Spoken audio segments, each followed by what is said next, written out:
You're listening to Excellence Above Talent, a podcast where we have the hard conversations about the lives of men and what leads us to achieve greatness and suffer defeat. Hear from other men's journeys as well, as we all learn and grow together to become inspirations to ourselves and those around us. And now your host, Aaron Thomas.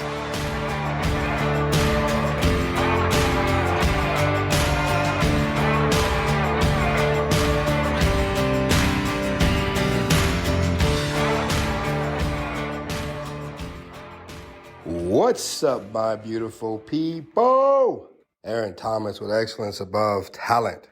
It has been a while. When I say a while, it's been about 3 months. 3 months of me not putting out a podcast, even though I wanted to stay consistent. But the last 3 months it's been crazy. I wanted to give up. I wanted to quit. I wanted to die. It seems very dramatic, but that's kind of what my mindset was at. I didn't want to commit suicide. I wasn't finding ways or looking for ways to die, but I just wanted to go to sleep and not wake up. And I know that I'm not the only one that sometimes go through these type of emotions, this type of just, mentally, emotionally just feeling overwhelmed. I am still heartbroken, and that's probably one of the reasons why I was feeling the way I was feeling. And it's not heartbroken over the divorce, because I had a lot to play in that role as to why I am divorced. So there wasn't, I was heartbroken, but I was getting over it, or I had gotten over it, but there's a second heartbreak that no one really talks about, and it involves the family. You just don't know how much you've invested into that other person's family until you step out of it. And the people in her family, understandably, hasn't really, there hasn't been a lot of reaching out, talking. If I see them, it's kind of like ignoring. And I guess that hurts. I didn't know how much that would hurt until it happened. I sit on a board with a family member of my ex-wife's, and I saw her, and I was like, "Hey, how are you?" And I walked up to give her a hug, and the hug was cold. I don't think she really wanted to hug me. And I wasn't in that mindset to think of anything other than, hey, I know you. I haven't seen you in a couple of months. I hope you're doing well. But what I got back was don't touch me, get off me. I don't like you. And that happened in October. And that kind of sent me down that downward spiral. I started thinking about, damn, I understand. Me and Erica didn't work out. But the love that I had for that family, that it's not going to go away. And it hasn't gone away. I still love her family, right? But it was one of those things where I had to, come to that acceptance of they don't love you or they don't like you anymore. And so you just have to move on as well too. And that sucked. And so that kind of hit me very hard, because I loved her family. We had a lot of experiences, mostly good, some bad. But at the end of the day, once you're in that circle, for me, you're in that circle. If I say I love you, and it's to death. And some people, when they say they love you, it's until you piss somebody off, and then that love is now gone. And so I think I had a hard time accepting the fact that I had to also divorce the family too.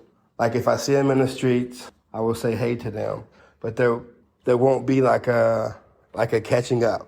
I understand that now, but it took me, a while, and it kind of sent me in this negative spiral of questioning, why do anything for anyone? Because if you pissed them off, or if you fell as a human being, which you are going to do, it gives people the right to hang you to dry, to look down upon you, to judge you knowing that they're also going to go through something of this nature. It might not be to the extent, but there's going to be extent. There's going to be times where you hurt someone that you love. There's going to be times where you're trying to figure out your life and you're taking someone down this path. There's going to be times. And I did not know how to process those judgmental feelings that they had towards me. I also didn't know how bad that would hurt. And it hurt pretty bad. Another reason why these last 3 months has kind of put me on edge, had me wanting just to give up and quit, is no one tells you how bad growing sucks. It sucks.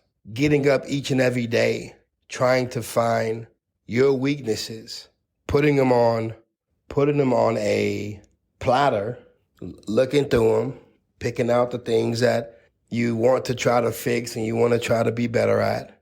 It takes a lot. Discipline, consistency, inspiration, motivation. Like every day, it has to be something that you are forcing yourself to do. And my weakness, or some of my weaknesses, but the main one that I'm trying to focus on now is becoming more pure sexually, because it's easy to be impure sexually. There's porn, there's lusting, there's, sex. There's just a lot of things that can make a man impure sexually.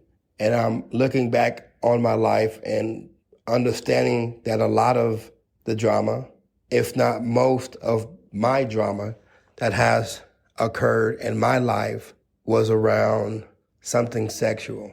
And I'm in some drama, not now, but potentially could be in some drama. And it has nothing to do with kind of where I'm going in my life. And so I have to now pay attention to what I want and not just do things because I feel like doing them. And it's a very hard thing to do if you haven't done it before in your life. If I've never checked why I did the things I did, and now I'm starting to check why I'm doing the things I'm doing, and you start to peel back those layers, there's a lot of monsters in those closets you have to face. There's a lot of demons that you try to ignore, that you can't ignore anymore. Growing forces you to face the demons in your life. I'll say it again. Growing forces you to face the demons in your life. And some of those demons are nasty because you have to then now go down that path of how did it get here in order to figure out how you can remove it from your life. I wish there was an easier way of just making something just poof and disappear, trauma or pain. And there isn't an easier way. You have to go down that path and figure out where this trauma is coming from, where this pain is coming from. Why am I doing the things that I'm doing? And that process isn't a fun process. It takes a toll on your body. And so for the last 3 months, trying to figure that out, on top of wanting to quit because life is difficult, but also motivated because I am talking to these kids and I know that they're struggling. I know that they're going through what I'm going through as an adult. And as an adult, I know how hard it is for me. So as a 15, 16, 17-year-old kid trying to figure out life on top of school and parents and everything else, I know it's hard for them. And so that's really been what has helped me continue moving forward in this process of figuring myself out. Another thing I can do that I'm very good at doing is I can act like everything is okay. So as a person who has been to war, someone who has been blown up, someone who has been shot at, who has seen things that human beings shouldn't see, I know how to go through life acting like everything's okay. I can smile on your face and be hurting and be broken. I can smile on your face and want to quit. I have become very good at doing that. And I know it's not a good thing to do because we need help. All human beings need help. And it's not okay to try to hide and act like everything's okay when it's not. But I don't trust people. Or it's not that I don't trust people, I'm afraid to trust people. So I don't. And I'll give you a little bit of what you need to know, but not the whole story. I don't want anyone feeling sorry for me. And I think that's the biggest thing in my life. I don't want anyone feeling sorry for me, to the point where like I would rather die than to have someone feel sorry for me. Like that's how big it is for me. And I think that's one of the reasons why I have a hard time trusting people. Because if I trust you and I tell you something vulnerable and you feel sorry for me, that will break me. I do not want you to feel sorry for me. If you want to help me through this process, let's help me through. But feeling sorry for me does nothing for me. And it makes me feel like crap. I'm just a weird one. And so I've been struggling with a lot of things this past 3 months. But I don't want to just talk about, like, it's been a struggle, yes, but there's also been blessings that have happened in these 3 months too, that have helped me keep pushing forward, and that has helped me to not give up and to not quit, right? And anytime I start to have this feeling of being overwhelmed, wanting to quit, just I don't care about life, I start to go back to my old ways, drinking, partying, sex, porn. And if I was already in a downward spiral, it sends me into a dark place. And having been there before, you know how dangerous it can be. And so you're fighting your way back out of that place, because you know if you stay there long, you're not only going to screw up your life, you're going to screw up the people's lives that you are in. You're going to be hurtful. You're going to cause pain because you're in pain, and because I'm in pain, and because I'm hurting. And so I know it's not a good place to be. And so you work your way out of it as fast as possible, because now it's not about, it's about you and protecting you, but it's also about protecting people that's in your life.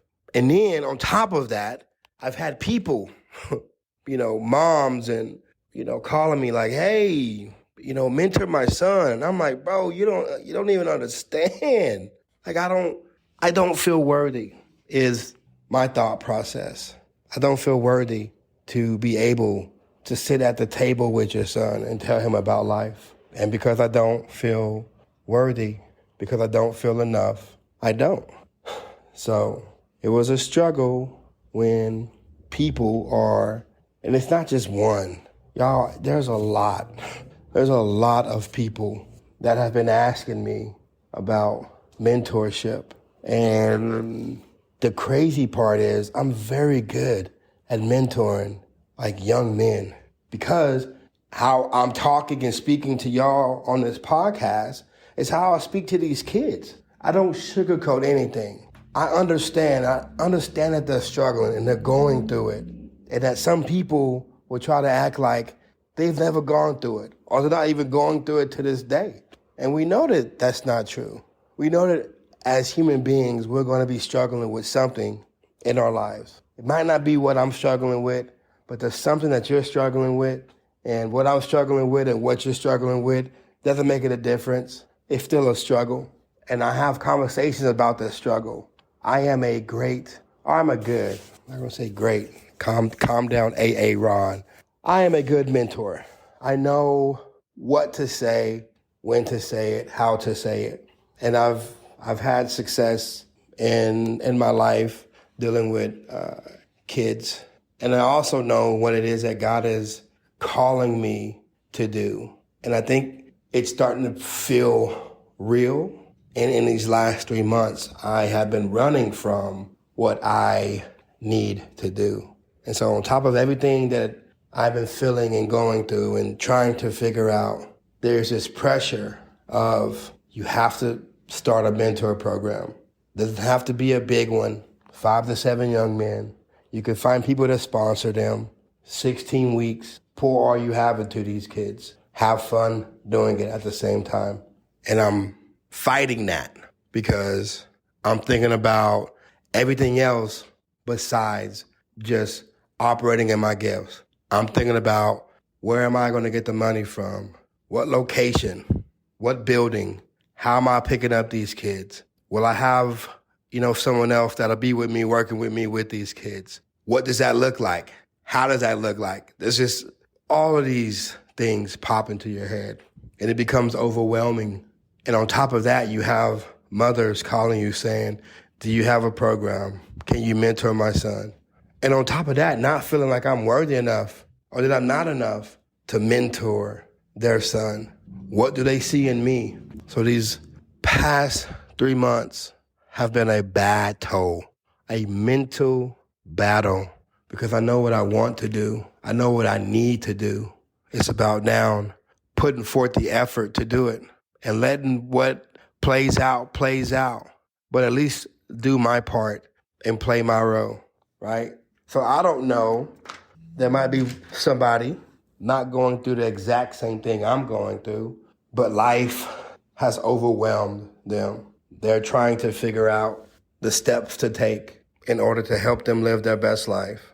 I'll tell you this, without the gym, without volunteering and consciously giving back to the community, without school, because on top of that, I went back to school. So this was my first semester. So it was just, there was a lot.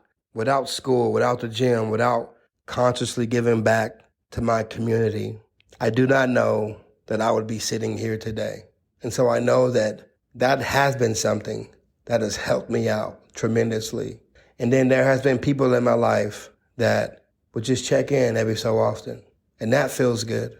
That feels good to the person who is always checking in on everyone else, who's pouring into everyone else, who's trying to make sure everyone else is good and taken care of. To have someone check in on him or on them, it makes them feel good. It makes them feel loved. And that's something that I need to start doing more of as a person, checking in on the people that's in my life. Just calling them and saying that I love them and that they're doing a good job. But if I didn't have those hobbies, if I didn't have those things that I was consciously getting up and doing each and every day, I just don't know where I would be right now in my life. And in church is also something that I've really fallen back into in a bigger way. So the gym, church, volunteering, going back to school has really helped center my life while still feeling and doing all the crazy things that I'm feeling and all the crazy things that I'm doing. Those things help me come back to the center. And I'm not done doing crazy things. I'm not done making dumb decisions. Pretty sure I'm going to make some more of them.